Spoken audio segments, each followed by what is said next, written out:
से जो राखी खोल लाई, बेटियां जो लोरियों में भी प्रभाती सुन रही थी, पिता तुम पे गर्व है चुपचाप जाकर बोल आओ, पिया तुम पर गर्व, पिता तुम पर गर्व है चुपचाप जाकर बोल आओ, प्रिया जिसकी चूड़ियों में से सितारे टूटते थे, मांग का सिंदूर देकर जो उजाले मोल लाई, है नमन उस देहरी को तुम जहां खेले कन्हैया।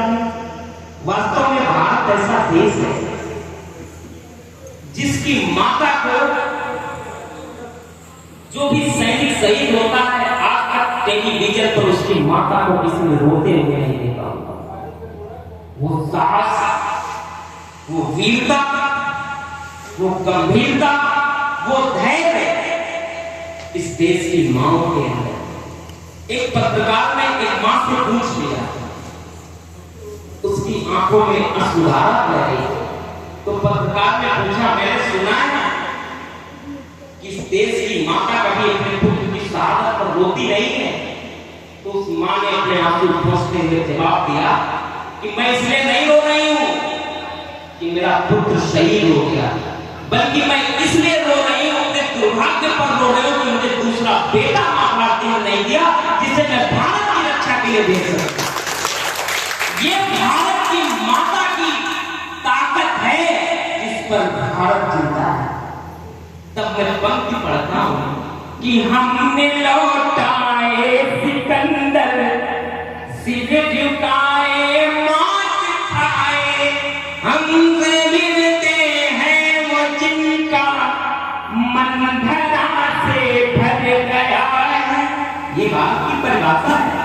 हमने लौटाए सिकंदर, सिर झुकाए मात खाए, हमसे भिड़ते हैं वो जिनका मन धरा से भर गया है। नरक में तुम पूछना अपने बुजुर्गों से कभी भी, उनके माथे पर हमारी ठोकरों का ही निशान है।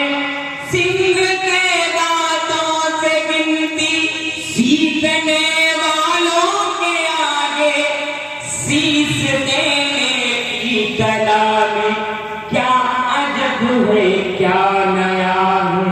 जूझना यमराज से आदत पुरानी है हमारी, मृत्यु का भय नहीं है, क्योंकि हमारे शास्त्र कहते हैं जीवन के साथ अगर कोई सच्चा सहयात्री चलता है तो वो मृत्यु है।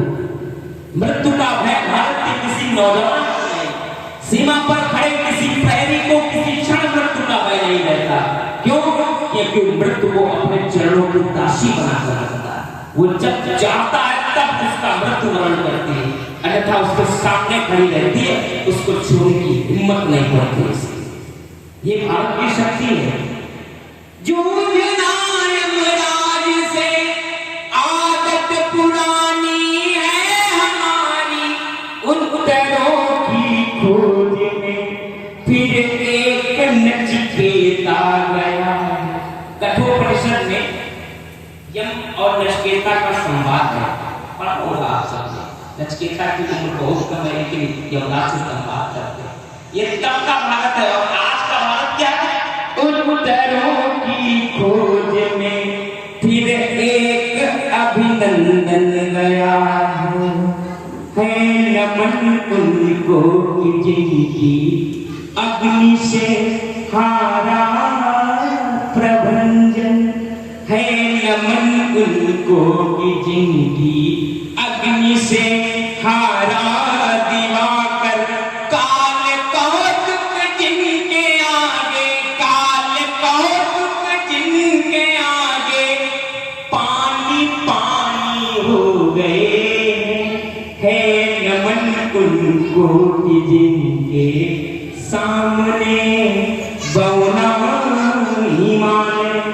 अंतिम पंक्तियां इस गीत की पूरी प्राण चेतना से इस व्यासपीठ के माध्यम से उन तमाम माओ, पिताओं, बहनों, बेटियों के जीवन में ऊर्जा का प्रवाह करे, उनमें ऐसी शक्ति सामर्थ्य दे कि जिन्होंने अपने पिता, अपने पुत्र, अपने पति, अपने भाई को इस देश की रक्षा के लिए भेजा है, उनके जीवन में कभी कोई संकट ना आए। ऐसी भावना के साथ, ऐसे विश्वास के साथ, ऐसी प्रार्थना के साथ इस गीत की अंतिम पंक्तियां पढ़ना और इस देश के प्रति शहादत देने वाले प्रत्येक शहीद को सच्ची श्रद्धांजलि अर्पित करता है।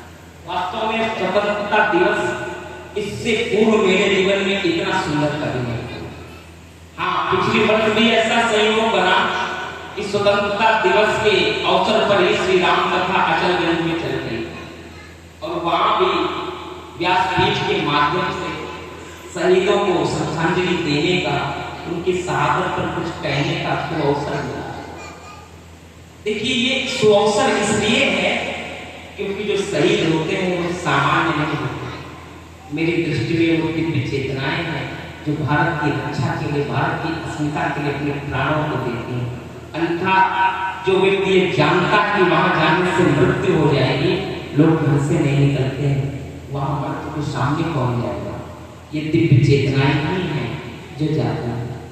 इसलिए मैं उन्हें सच्ची श्रद्धांजलि अर्पित करता हूँ और मेरा भारत सदैव सुख, समृद्ध, यशस्वी और उज्जवल, निर्मल, धवल भार से सदैव इसकी कीर्ति सर्वत्र प्रसारित और प्रकाशित होती है, जिससे हम जैसे नव पुष्प भी जो नवदीप हैं अभी खिल रहे हैं, उनकी महक भी सर्वत्र प्रकाशित और प्रसारित होती है। लिख चुकी है विधि तुम्हारी वीरता के पुण्य लेके, विजय के उद्घोष गीता के कथन तुमको नमन। लाखियों की प्रतीक्षा, सिंदूर दानों की व्यथा, देश हित प्रतिबद्ध यौवन के सपन तुमको नमन। बहन के विश्वास, भाई के सखा, कुल के सहारे, पिता के व्रत के फलित मुख के नयन तुमको नमन। लिख चुकी है विधि तुम्हारे वीरता के पुण्य लेखे, विजय के उद्घोष गीता के कथन तुमको नमन। राखियों की प्रतीक्षा, सिंदूर दानों की व्यथाओं, देश हित प्रतिबद्ध यौवन के सपन तुमको नमन है। बहन के विश्वास, भाई के सखा, कुल के सहारे, पिता के व्रत के फलित माँ के नयन तुमको नमन है।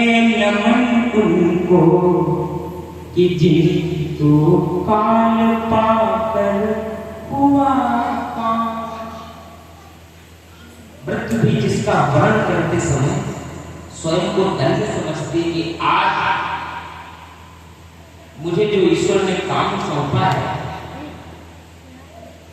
मेरा जीवन धन्य हो गया कि आज मैं सिर्फ दिव्य चेतनाओं का वर्ण करने है। नमन उनको कि जिनको काल पाकर हुआ पाम। शिखर जिनके चरण छूकर, शिखर जिनके चरण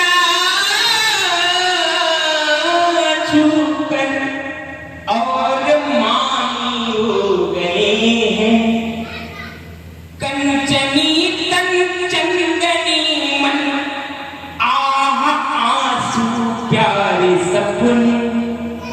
क्या पंक्ति है, कंचनी तन चंदनी तन, आंसू प्यारे सपने राष्ट्रहित कर चले सब कुछ हमन तुमको नमन है, नमन तुमको कि जिनके सामने बौना हिमालय जो धरा पर गिर पड़े पर आसमानी हो गए है, नमन तुमको कि जो इस देह को अमृत दे।